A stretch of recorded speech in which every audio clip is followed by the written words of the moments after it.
Nation's #1 DJ, DJ Rockwell. Yo, this is Apocalypse, the lyrical warner, hip-hop revelator. And you rockin' with the nation's #1 DJ, DJ Rockwell, you understand me?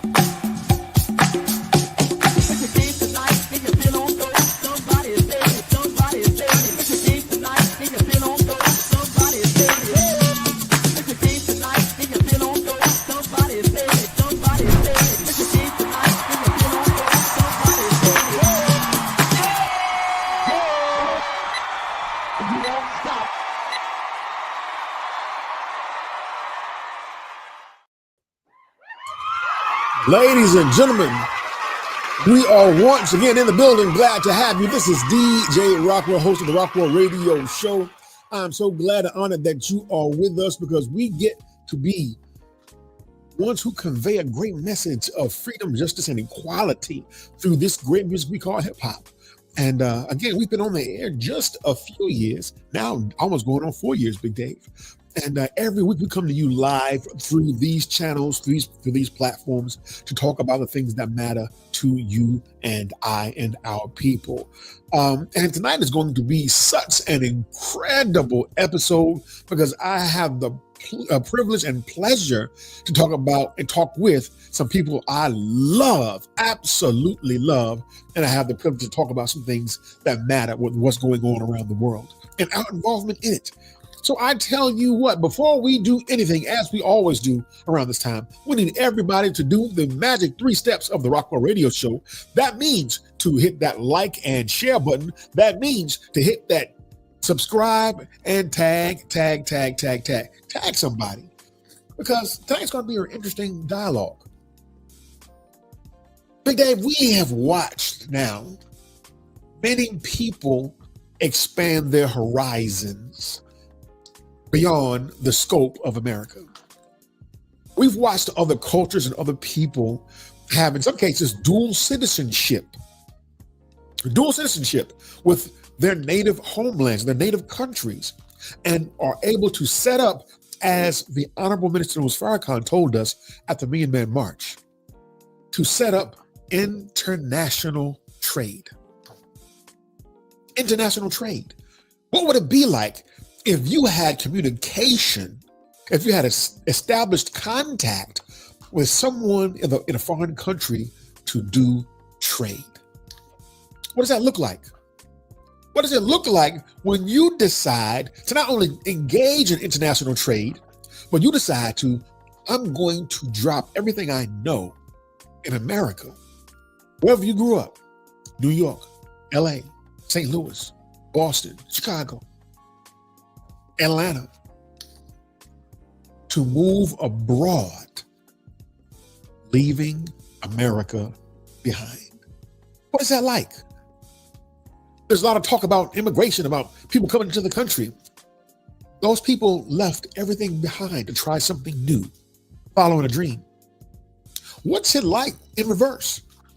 When you decide to leave everything behind and go to somewhere new to take up a whole new life. In the first episode of this series that we're now starting, apparently, called Leaving America Behind, we first talked with a beautiful, beloved couple. And let's take a look at them real quick. Hey, let's go to the newsroom. Let's talk about these beautiful, beautiful family friends of mine. I'm talking about Adila Muhammad and Lamont Muhammad. Yeah. Just a little over 3 years ago, they put out the word that we're leaving America behind. Brother Vaughn, we have an opportunity to explore. We see a door open. We hear a knocking. And they decided to answer and move to Africa. How about it? When you hear the door of opportunity open to move to another city, you might take it. When you have a door of an opportunity to move to another job or another career, You might take it. But what happens when you get the knock and it's from a whole nother continent? Would you take it? Would you overcome that kind of fear?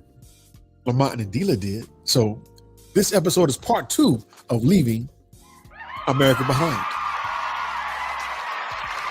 So tonight, we're going to talk to a beautiful couple, a brother I love. We're going to meet and greet and talk with my dear brother, Jeffrey Muhammad, and his beautiful wife, Sister Stephanie Muhammad, who are taking up that same mantle. Imagine the fear they're having to overcome to put it all behind. We're going to meet them tonight. But this isn't the first time. They went ahead and they took a look around. They put their feet on the ground. They met the people, shook some hands, and they made the decision to leave America behind. Our brother is a master barber of 35 years. He's an inventor. He is a creative genius. She is a numbers person, a business manager, and actually a new wife. And together they make a fantastic couple. So we're going to meet them in just a few seconds. But I want y'all to know the other side of Brother Jeff. Brother Jeff from Atlanta. Now, like St. Louis, my hometown, in Atlanta, you got rollers. See, y'all don't know Brother Jeff like we know Jeff. We're going to show y'all this is the real Brother Jeff. Show him, Dave.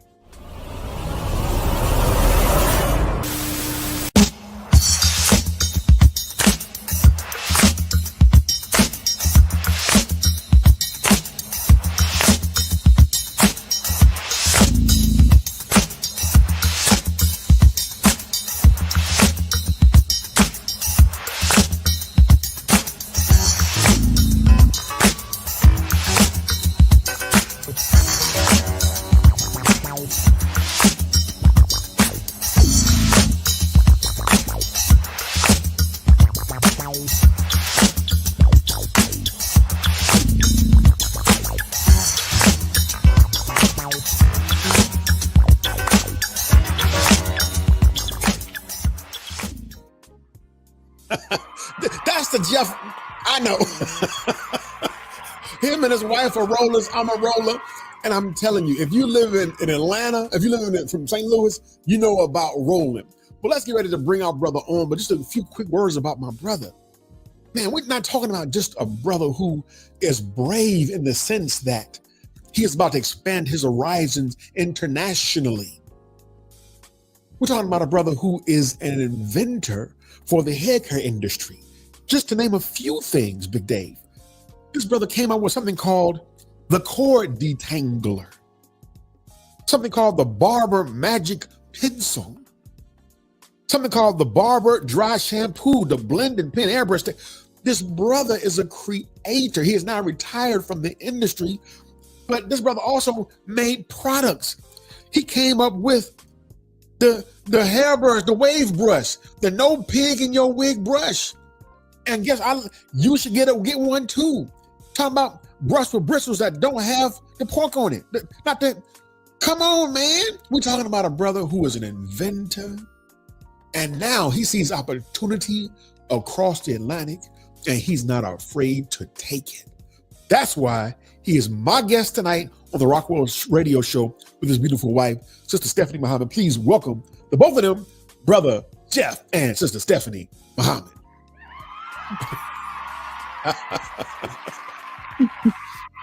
Welcome to the Rockwell Radio Show, family. All praises, brother. Thank you so much, family. I'd like to say assalamu alaikum to the family, to the believers, to the community, and to the listeners. I want to say thank you, Brother Vaughn and Big Dave, for allowing me to be on their show with my beautiful wife. I have seen many hard hitters come on this show. And Allah had told me, he said, brother, never compare or never be compared with other brothers, because we all the same people. Come on. You know, a lot of times we think that we're little, but Allah said, you all are created. We're all my tree. Don't never think you're too small because you're just as big as anyone else. So I say thank you so much Again, thank you. Allah Akbar. Oh, brother, honor. Salute. We want everybody again to practice the 3 steps of the Rockwell Radio Show. Go ahead, hit that like and share button. Tag somebody who may be thinking about going overseas. And of course, subscribe to the Rockwell Radio Show, whether you're watching on YouTube. If you are also a follower of the show, make sure you watch us on the Facebook's platform as well as YouTube. And be sure to also turn on the notifications. So when we're live, you also get that quick notification that we're live. And brother, as you see, the people are turned in now, and they also recognize you as that bro named Black Dynamite. so like I said, normally when I have a guest on, I will write out my thoughts. I'll plan out every question. I'll think about a lot of things that I want to ask and say. But because I've had this relationship with you, I wanted this conversation to flow smoothly, just like when we see each other in person. And now, but there's so much more to talk about now that you're leaving. I remember when I greeted you this past Monday in class. I just mentioned it on Facebook earlier today, that it was a warm greeting like we always do. And I said, oh man, this might be the last time I get to greet my brother. Do you remember what you said to me? But when I said I'm going to miss you, do you recall what you said? I forgot. I'm so nervous, brother. Just trying to just be humble, brother. I forgot. But you tell me, brother. But what did I say, brother? I'll tell you what you said. This ain't goodbye. Yes. You said I'm just giving you a place to come visit. Yeah. I was like, come on, man. Yeah. I'm just giving you somewhere to go. That's right. I said, don't miss me. Come and see me, brother.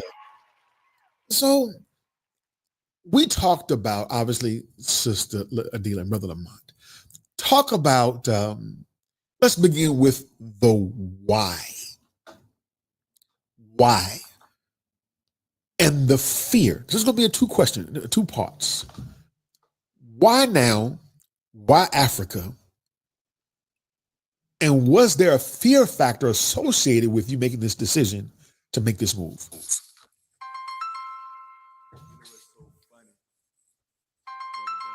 Is that me? I do apologize. Brother John, it's so funny. People like to call you at the same time. But brother, it's almost like you want to put fear first. It's okay if y'all do airplane mode. That'll cut that out for y'all. It's like you rather talk about the fear than the big picture. The fear with me, brothers, I've been in the matrix like anyone else. And the matrix is that for what you only know, what you was born in, what you was raised in. Yes, sir. And then what ended up happening is that you get to a point you think that's where you at in life. But Allah always has something even more for you. And when you realize when he do, you're like, man, my life ain't nowhere yet. It's just another chapter in my life book. And we have plenty of things. Like me, you, Brother Bond, is that we spoke about transition. A lot of people have come in our life, came and gone, but it don't mean that you stop. It just means that the people that left out of your life, they come into you and they're part of you so you can keep pushing. And so once I learned that, brother, when I learned that my life wasn't over with, it was just a new chapter in my life, that's when I overcome the fear.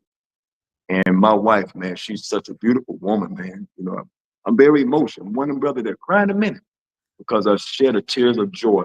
And I just want my wife, I want to let my wife just kind of talk about what's going on there. Go ahead, sister. We are, what'd you say? Two things. You said you want to know the why and you want to know the overcoming the fear factors to do so. The fear factor. Okay. So the why. Most definitely it's a call because Jeffrey is not an international traveler. I never pushed him to be. It most definitely was in my personal quiet prayers. I know for a fact in my personal quiet prayers. And then I know that it was Allah who downloaded to him what it was that connected our two dreams together or our two visions together. and really fuse them together without us even knowing that it was happening. He came to me, he came to me, you ever thought about going to Africa? And, because, Allah's been speaking to him, talking to him, and he shared it with me. And from there, it just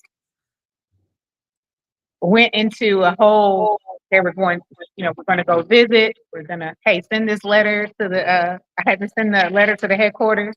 Hey, we need to take a trip to, Right. and it just went, and we didn't necessarily know the why. Like, I knew what my vision was of why I wanted to go, right? I've been doing real estate since 2015, and that's one of my ultimate dreams is to do a property, build a sustainable community in Africa.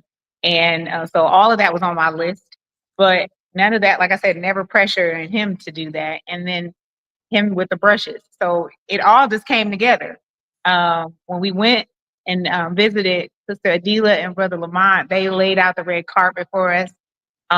They just made everything possible. They made everything so smooth, and we didn't even know why, but we were meeting like key people. Like, we met the man that owned 20% of the real estate in Kenya. We were meeting dignitaries and not knowing, and we dressed just like this. They're like, oh, we want you to meet such and such. We don't want you to meet this person. So we're just meeting people, and we're like, every time it's like we looked at each other like, aha, like stuff started just happening, Come on. and it's like Allah's just like, you just keep moving, don't be afraid to move, because I guess fear was a factor in the sense of, are we really going to do this? And him just traveling, period, and then going, so it's Allah, because him moving this way is not him. So it has nothing to do with his personal desire to want to be there or want to go. But everything, we just walking in obedience and just walking as we're being led. And as we go, it's like doors opening, people coming. So it was, I was never afraid, because like I said, this is something I've always wanted. I'm an adventurous. I'm not scared I'm not afraid. I'm a soldier. Say that right there now. That's what I'm talking about. Matter of fact, I want to use what you just said to leap to my next thought and question. Praise be to Allah. I'll open up a pathway for y'all. Come on now. Absolutely. As it relates to faith, because it don't get no bigger. I remember when I moved from St. Louis to Atlanta in 1996, we barely even had a place to stay. Talk about a faith journey, a faith leap. But it's a different thing when you're talking about jumping over a whole ocean to a whole nother people. I would like each of you to tell me a story of something that happened that served as a sign that it was the right decision. Brother, I would start first. When we got there and left America, and we went to Amsterdam first, it was a whole different feel. It wasn't an American feel at all. It was just a breeze, and just with no anxiety. It was just peaceful. We stayed a couple of hours until it was time to go on to Kenya. When we got there at Kenya at nighttime, there was a different feel, because you saw the Africans outside the airport. One thing about it, no one beds. No one beds over there. Everybody works. And that was different. I was like, this is interesting. And then, so once we got there, and it was nighttime, but that morning, I told Sister Stephanie, I said, Stephanie, why I don't feel like I'm in Africa? Come on. She said, because you're not. She said, you're on the earth. And I thought about it. I said, wow, we are, because we did not cut parts out of this countries and continents and make borderlines. And then when I realized that I wasn't in Africa, I am on the earth. Listen. And I've never felt anywhere in my life, and I've traveled many places, but I never felt a place that did not have no borderlines. And I knew this was something different, because I always have heard that people say, if you go to Africa, you're going to feel something different. And you only hear it, but when you go, you're like, wow, This is amazing. I don't feel like I'm in another country. I feel like I'm just on the earth, which I am with no borders.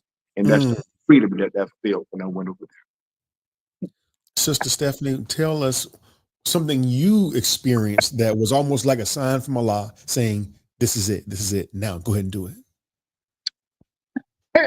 Everything from the beginning, like I said, just the way things lined up. Even our from us, sending the letter to getting the tickets to um even getting our visa. It's supposed to take like 3 days. It came in 24 hours. And I did it at nighttime on a Saturday. So it was like the next day.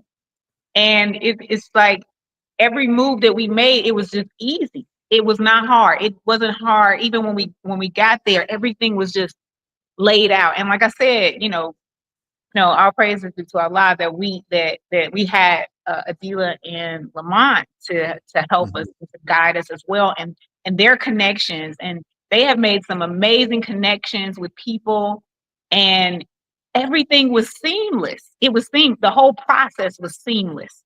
Even applying for our residency was seamless. They had the guy in place. We had our with less than 30, it was like 15 days. We had a business, the residency, everything. Boom, boom, boom, boom, boom.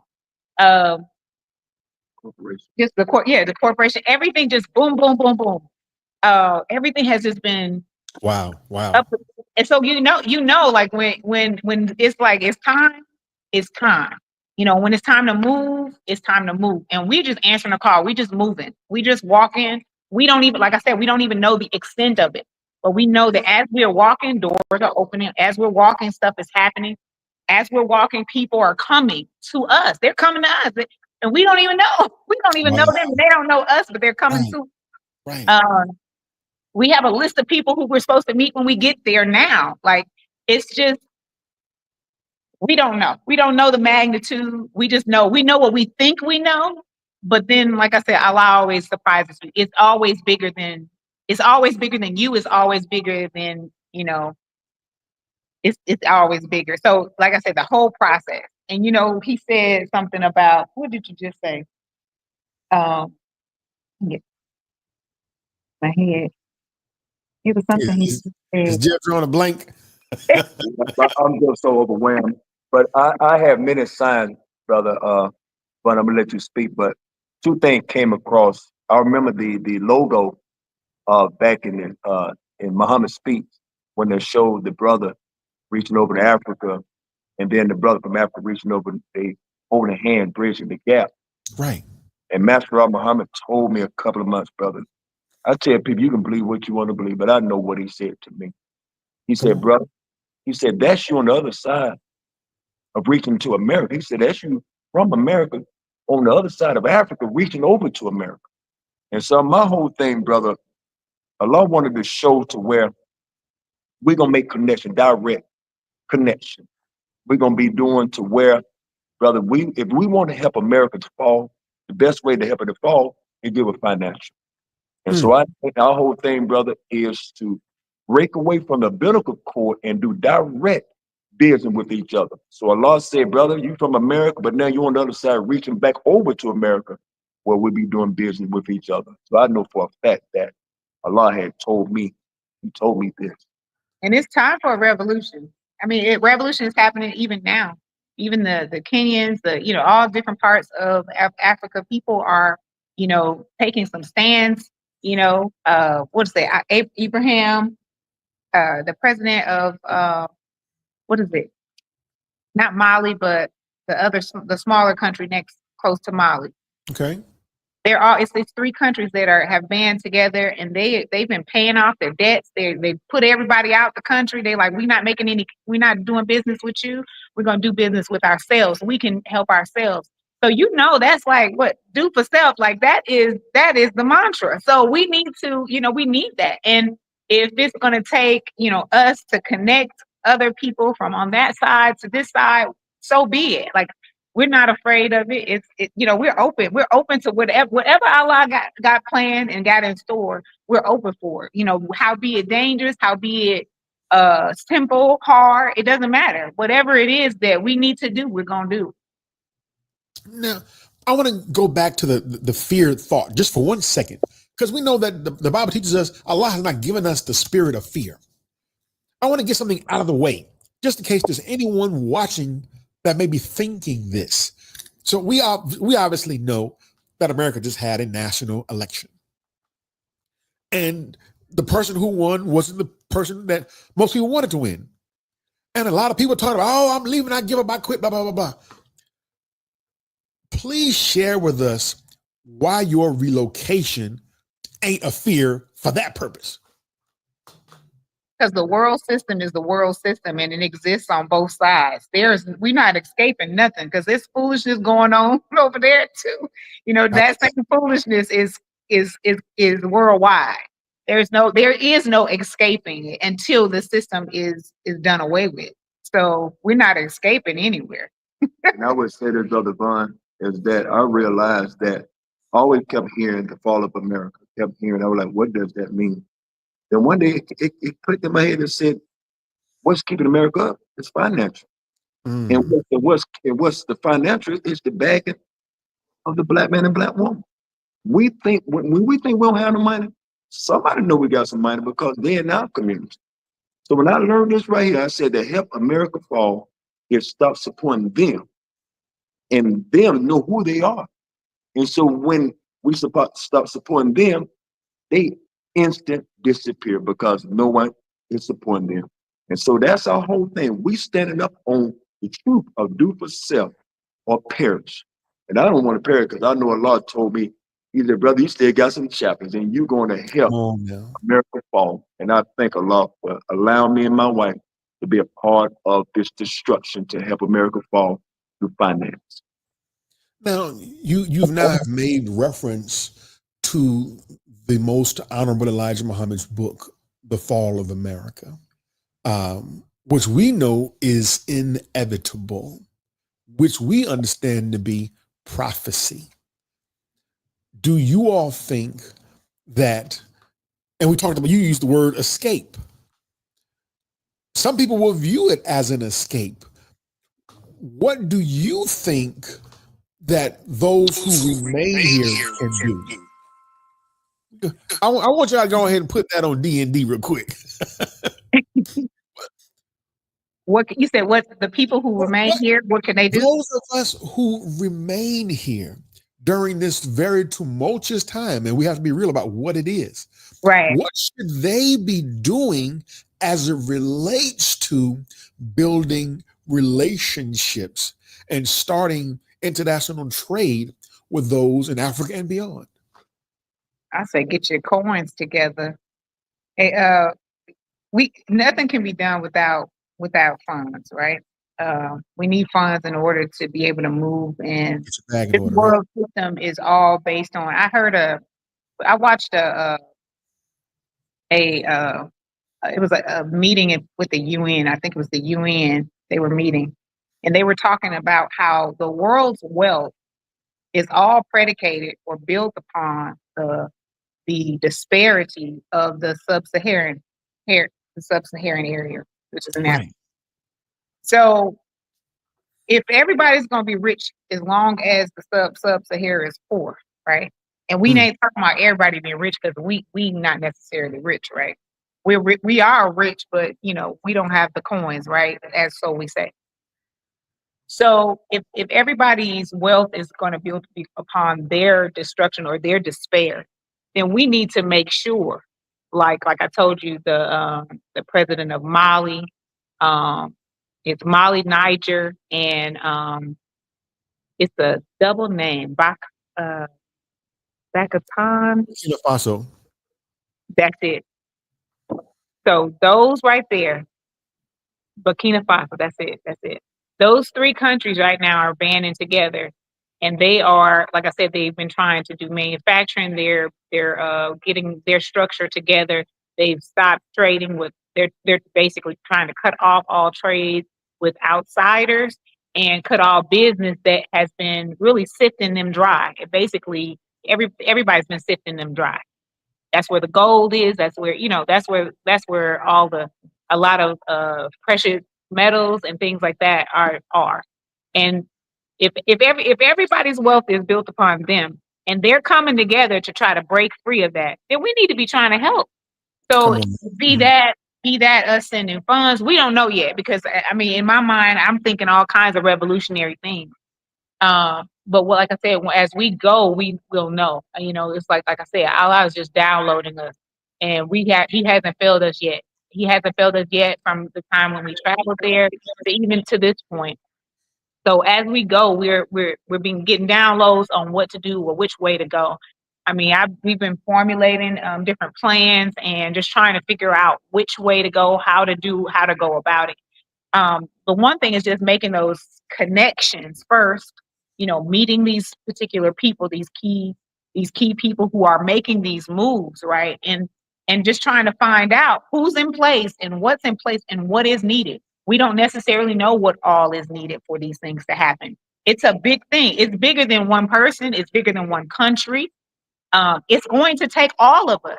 So, you know, like I said, get your coins together, get your ideas together, you know, and shoot, when the ban is lifted, everybody needs to come and take their skills, whatever skills you have, because that's what everybody, the presidents and different dignitaries in Africa are saying, come, because why? We have skills that they don't have, and they have skills that we don't have. And when you put those together, what happens? You know, we become even more powerful. So that's building infrastructure, helping them to be able to cut everybody else off. You know, they're having to bid with other countries to do certain work there because they don't have the means to do it. They don't have the money. They might not have the skills or whatever, and they're needing us. So that's why they tell us, come home, come home, come home. That's the big thing. Come home, because why? We need y'all to come home. You know, y'all been gone long enough. Jeff have a slogan. He said, we left in ships and we coming back on planes. Yes. So Come on. Yeah, so basically we left in slave ship and coming back on in airplanes. Meaning that we did not have no say-so of leaving, but we have all the say-so to come back. That's a great stopping point, ladies and gentlemen. You are rocking with DJ Rockwell. You are listening to my guest, Brother Jeffrey, and his wife, Sister Stephanie Muhammad. They are on their way to Africa. When we come back, we're going to pick up on that point right there about what we, as those who are Africans lost in America, what is the skill set? What can we do? What should we be doing? Why should we be considering even looking to do international trade with Africa? That and much more when we come back. Don't go away. You're watching the Rockwell Radio Show.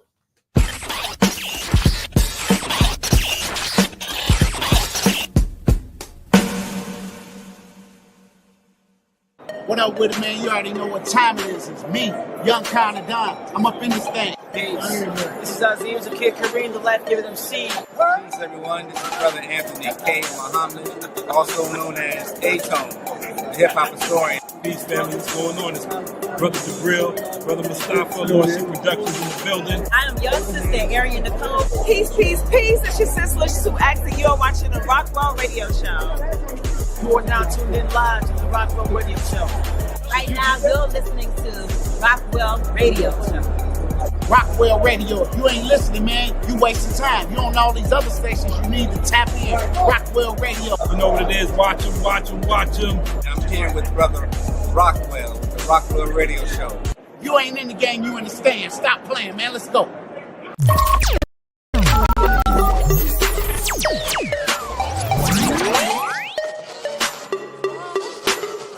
When last time you bought a final call? Oh, yeah, true. Yeah, man. You see what I'm saying? We always want to start. I mean, this is what I'm not doing. Yeah, everybody go buy a final call tomorrow. Everybody who watched it. The Muslims shouldn't have no papers in their hand tomorrow. Because you know what the Muslims going to do with the money? True. They're going to create other Muslims. True. You know what the Muslims going to do? They're going to keep your neighborhood safe. They're going to show your little girl ain't nothing wrong with wearing a long dress. They're going to teach your children they're the original people on earth. So you know what that little $2 going to do. So go and spend that little $2. True. True. That's it. That's it. That's it. Assalamu alaikum. This is your brother Nuri Muhammad, and whenever I'm searching for a source or a platform that I can get some news that I can use, I look forward to and look at, watch and listen to the Rockwell Radio Show. And I hope you would do the same.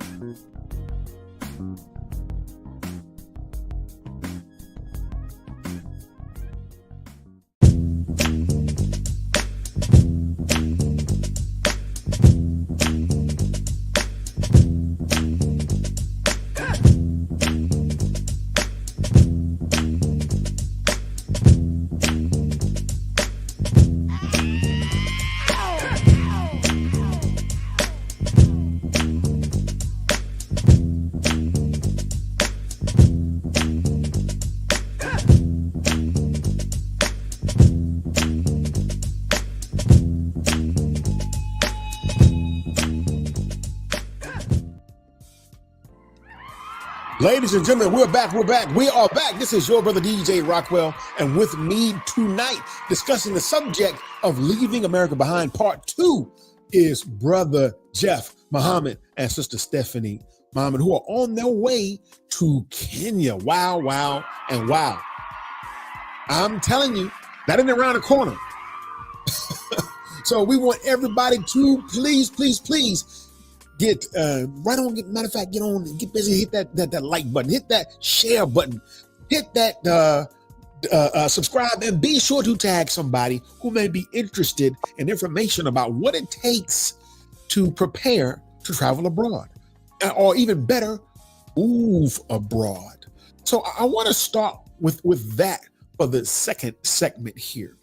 I want to talk about, give people some practical tools, some practical steps.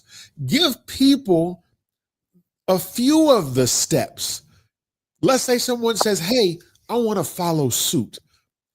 What are the 1, 2, 3s of people who want to engage in the idea of moving abroad? 1, 2, 3. You need a trusted source of someone who's actually done it in the areas, because there's different parts of Africa. We're going to Nairobi because, well, for one, Sister Adila and Lamont are there with somebody that we know. They've already really done this several times. They've helped many people, not just us. They've helped many people to travel abroad. And so they already had a system in place. So the system was already laid out for us, which is why it was so simple. It's not so easy for other people when they are going and they don't know. So you just have to find you a trusted source, somebody who has done it before, people who have, have used their sources before, right? Because it can get tricky, moving to another country. It can be, there are a lot of scams or different things out there that can keep you from going. And when you don't have somebody on boots on the ground, it can get real pricey as well, because it costs, the cost can be different depending on the type of travel you're doing. If you're visiting, then it's not, it's super easy. Visiting is different.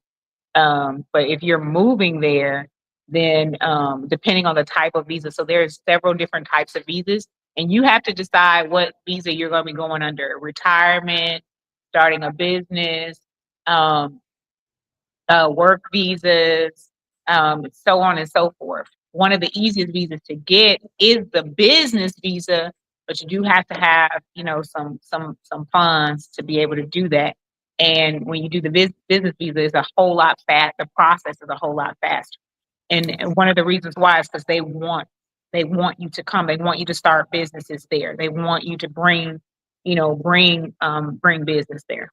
Let me jump in for a second and ask, because we're assuming that everyone listening and watching understands what a visa is. Can you explain the language? What is a visa? So it is like an entry to another country. Like, different countries have different requirements for you to enter into their country. And there are different types of visas. You have electronic visas where you can do it online and get it done. You have some that you have to apply way ahead.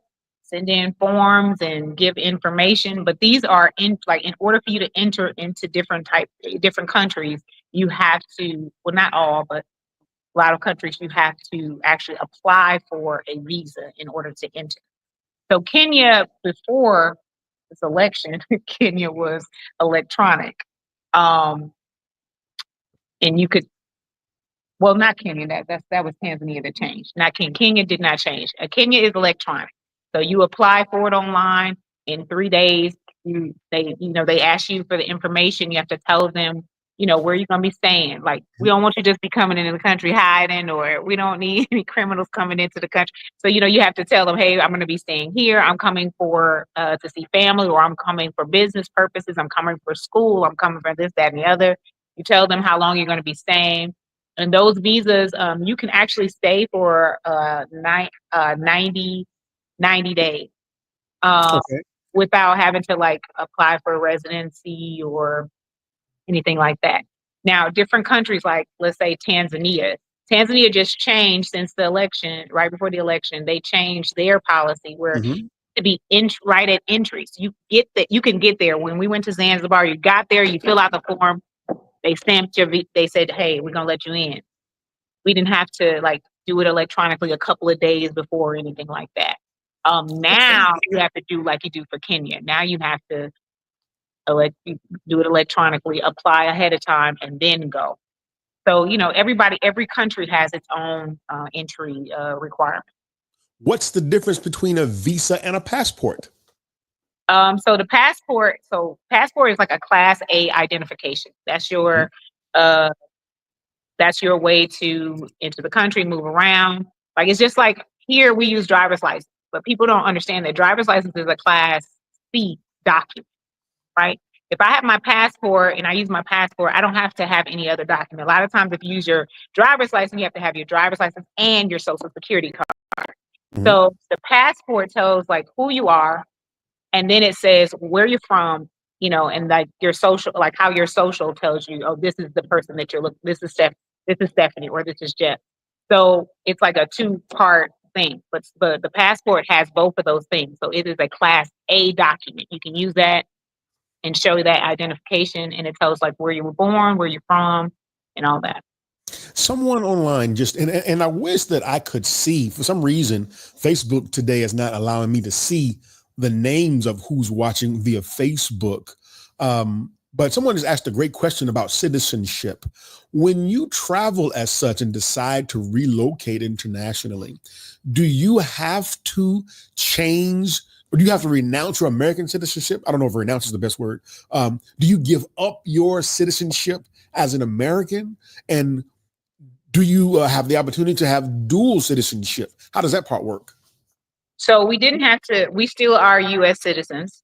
We're just residents of Nairobi. So that's what ours is. It's a residency. Our residency lasts for 2 years, and we have to renew it every 2 years.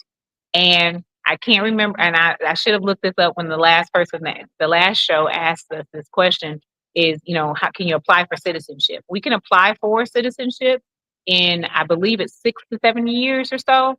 Okay. After we've applied for the residency so many times. I think it's 3 times. But don't quote me on that. You gotta look that one up. But we can apply for citizenship, and when we do, we can have dual citizenship. There are places that may tell you, but right now, especially Africa right now, they're asking us to come home, and you don't have to renounce your citizenship to be a citizen there. You just have to go through the process. What research would you suggest for people to do when they say, let's just say, for example, in your situation, Africa and Kenya, to be specific, what research would you recommend for people to do who want to move abroad? Where should they begin their study? Well, they need to know what type of abroad they want to be, because there's different levels. Okay, break it down. Because you can be, so Nairobi, for instance, is one of the most developed places in Africa, other than South Africa. It's more developed than Ghana. right? So they have more infrastructure. Being in Nairobi is like being in Atlanta. Okay. So we still have the city element. We still have the ability to eat other foods other than, we can eat whatever we want. If I want Thai today, I can go eat Thai, or I can go, they have everything, malls and all that shopping. They have Sure. roads and driving. Skating rink. Oh, and Come on now. the ultimate, right? Right. Skating.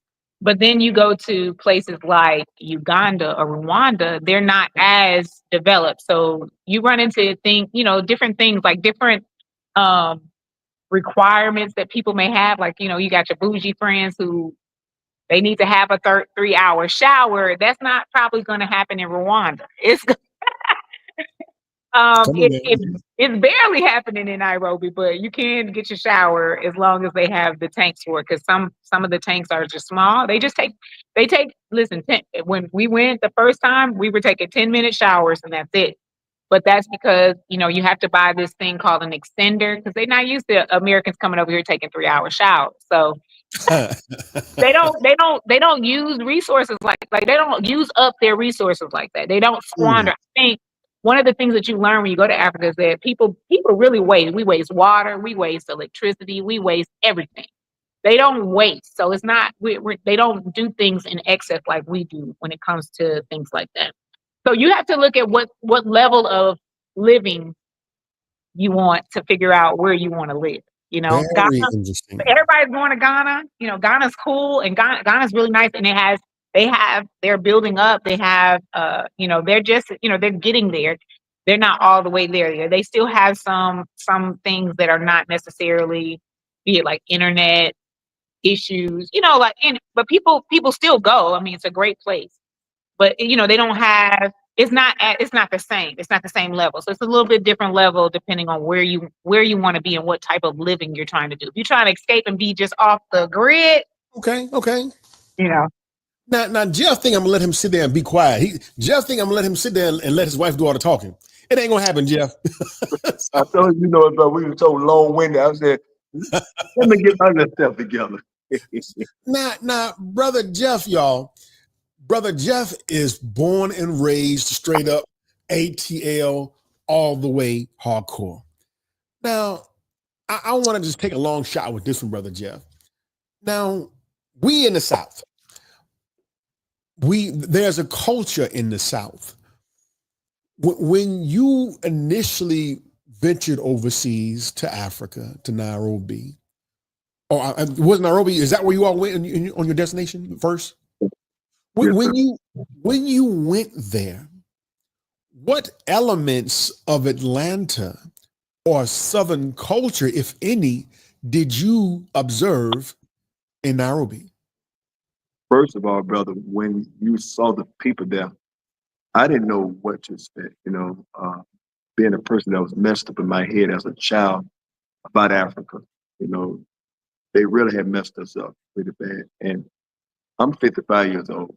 And regardless of people who went, know the minister went and Brother Akbar, you always heard stories.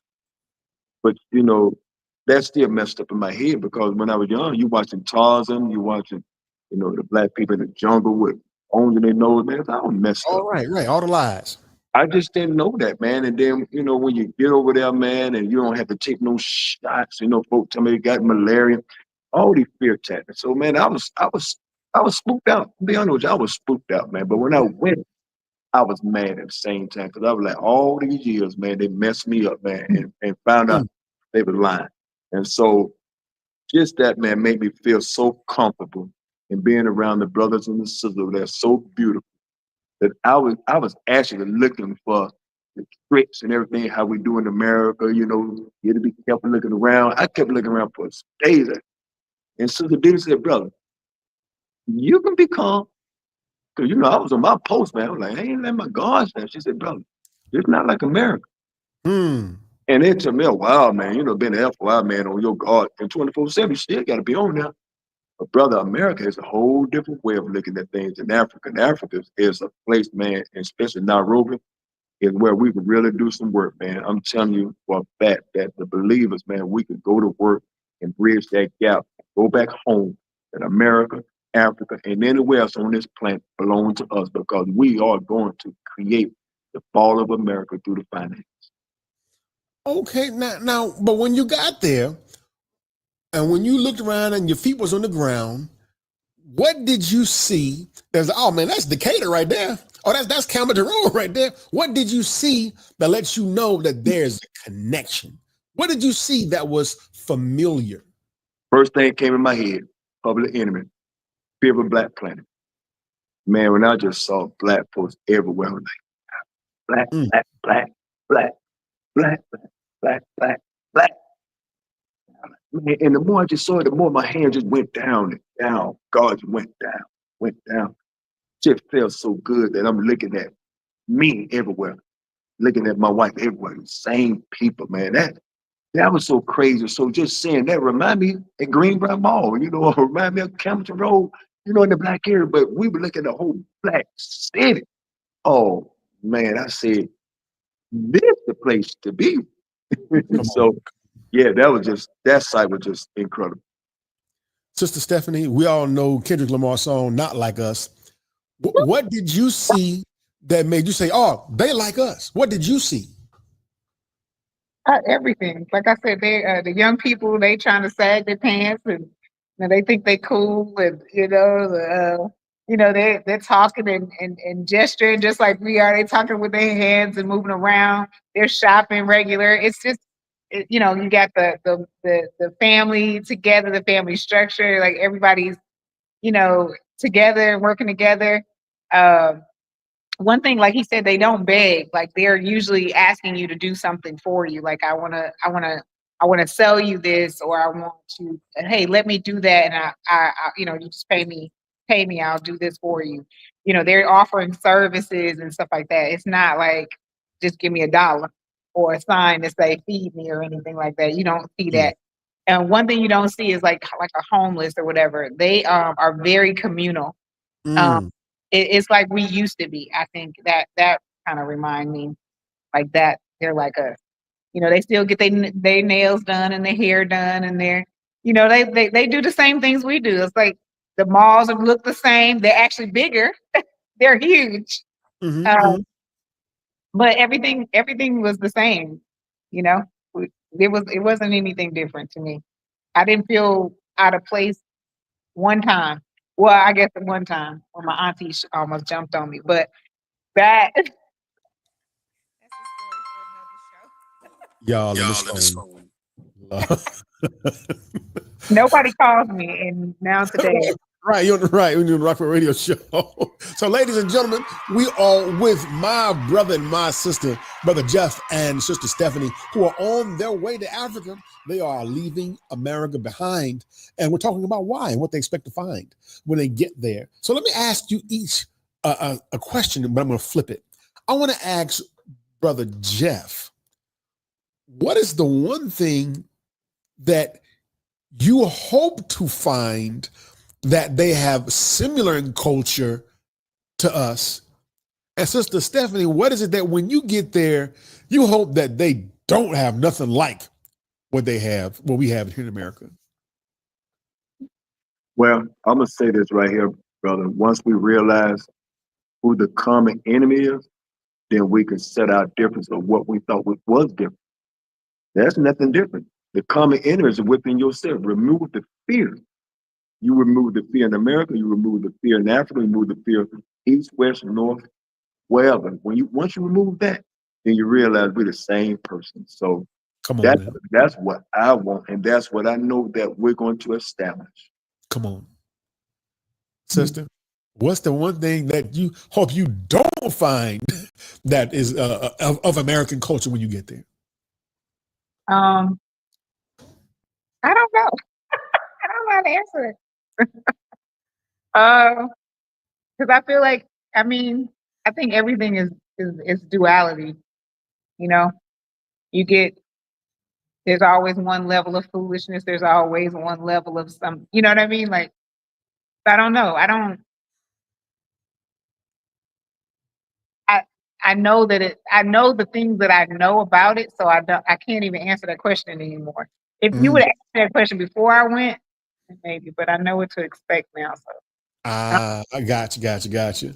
So we just, Jeff, in Atlanta, obviously had the great opportunity to participate in the Saviors Tour that just touched down in Atlanta. We're getting close to the end of the interview. And the reason I bring up the Saviors Tour, I want to talk about the work, the mission of the Most Honorable Elijah Muhammad. When you see the condition of our people there in Nairobi, tell me how, in fact, I want to ask this answer from the both of you. How do you think that our people abroad can benefit from the teachings of the Most Honorable Elijah Muhammad? First of all, know that who you are. You know who you are, then you don't have to never look down. And that's the thing about the rebuild of the black man and the black woman in America, to let them know who we are. Because we just regular black people. No, we're gods. And that's the attitude we have to share worldwide. You're not just a black person. No, you're a God. Everything comes from you. So that's the pride that I have. When they're going over, and I teach them, when I was talking to the young generation, I said, man, boy, y'all gods, man. I said, you had to realize that we need to get these people off our continent. You have to realize we don't need them, they need us, because that's why they're over here. We're not over there in their part of Europe or wherever, but they're in Africa because they know they need us. And once we realize that we don't need them, then surely we're going to be fully free. Come on. Sister, go ahead. Like I was telling somebody earlier today, like the scars of slavery in the United States and the scars of colonialism in Africa, apartheid, all those things in the different areas. I spoke to somebody today, they were talking about the caste system in India, and I said, all of that is just, it's the same stuff. It's the same level. And I think we have to understand that we've all been duped, and that, like he said, finding out who you are helps you to pave the way to your next step, which is like I said, I think our next step is revolution. I think, that we are on the verge of that. And I think the young people of today, like even the young brothers and sisters that we met in Kenya, they not playing. They are not afraid. They are ready. They are ready to fight for what they know is right. A lot of us have been kind of laying dormant or, afraid, or we've been sitting back, our generation, in a sense, we've fallen into the matrix, right? We've accepted the matrix in a sense, but this generation is not playing. They not, so I think from the teachings, they can break from the matrix. They can continue to do that revolutionary movement. And, and we know what comes out of that. We know what's going to happen after. So, and on that note, I want to ask you, you've mentioned the word revolution on several occasions throughout this conversation. Tell me, in your opinion, what is the relationship between revolution and us extending our hands across the Atlantic for those who wish to do international travel or move abroad? What is the relationship between those two concepts? That is a revolution. Reaching over is a revolution, because we're not supposed to do that. Remember, we're supposed to be separated. They don't like y'all. They told us the same lie they told them. The same lie has been told, and you can tell. With the people of Kenya, like it's the same lie. So us reaching over, us joining hands. First of all, we need to join hands on this side. Then reach over. You know what I'm saying? Us reaching over, that's revolutionary. Us coming together is revolutionary. And Jeff says it all the time. He said our problem is our solution. What do you say? Right. Our problem, our unity is our problem, and unity is our solution. So once you understand, the problem is like going to the hospital. Once you realize what you're dealing with, the first thing you got to tell the doctor, what's hurting, what's the problem? then they give you the solution. So it's the same thing. The unity is our problem and unity is our solution. So once we get rid of the problem, the solution is going to come. Therein is the revolution. We are at the end, brothers and sisters. I want to close on this note, and I want to give the last word to my brother Jeffrey. Please say something to those, because, as a matter of fact, let me phrase it this way. You and I both know in Atlanta, there's some of us who never left Decatur. There's some of us who never been outside of what used to be Bankhead Highway. Yes. There's some of us who never left the hood. Mm-hmm. Never.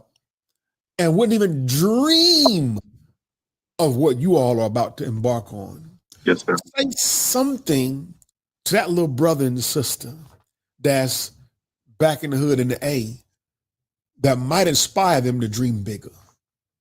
I would say the first thing and the only thing is to get out your own way. Remove all doubts. Everything is possible. Once I realized that it was me that stopped me from going anywhere until I moved out my own way. And all of us, once you realize if you get out of your own way, every single thing is possible. So I will say that right there. You know what? He said that so quickly and so smoothly. Matter of fact, sister, I want you to go and chime in so you got a few more seconds to spare. What would you say to somebody who never left the hood, never left the city, about dreaming bigger than their surroundings? What would you tell them? Listen, when we change our thought process of how things used to be, how things were, and if we want something different, because that's another thing, you have to want something different. If you want something different, you got to do something different, right? You got to dare yourself to do it, and you can't let fear be a thing, because you said that in the beginning. Fear, a lot. He hasn't given us a spirit of fear. He's given us love, power, and a sound mind. So we need to walk in that and understand that, we can do anything we want to do. The only limit that we have is what the limit that we put on ourselves. People can't put limits on us. Situations can't put limits on us. We put limits on us and we stop us. So if you want to move, do it, see it, move, be it, write it down, take a picture, just do it. Come on, y'all. Here at the Rockwell Radio Show, we support you. We love you. We gonna miss you, Big Jeff. We gonna miss you, man. And that means like you told me in FY class, you just gave me a place to come and see y'all. Much success, and just promise me one thing, that once you all get settled in on the ground, come back and give us a live report on the Rockwell Radio Show. Deal? Yes, I would love to do that. Absolutely. No. Brothers and sisters, this was the Rockwell Radio Show. That's Jeff. That's Stephanie, and they are out of here. Salute. Now, if you got past all of that, you might as well keep on rocking with us. So come on, everybody, let's go. The radio show, y'all. The Rockwell Radio Show. The Rockwell Radio Show, y'all. The Rockwell Radio Show. The Rockwell Radio Show, y'all. The Rockwell Radio Show. The Rockwell Radio Show, y'all. The Rockwell Radio Show. The Rockwell Radio Show. That means you too. Rockwell Radio Show. The Rockwell Radio Show. The Rockwell Radio Show. The Rockwell Radio Show, y'all. The Rockwell Radio Show. The Rockwell Radio Show, y'all. The Rockwell Radio Show. Come on now, y'all. Yeah.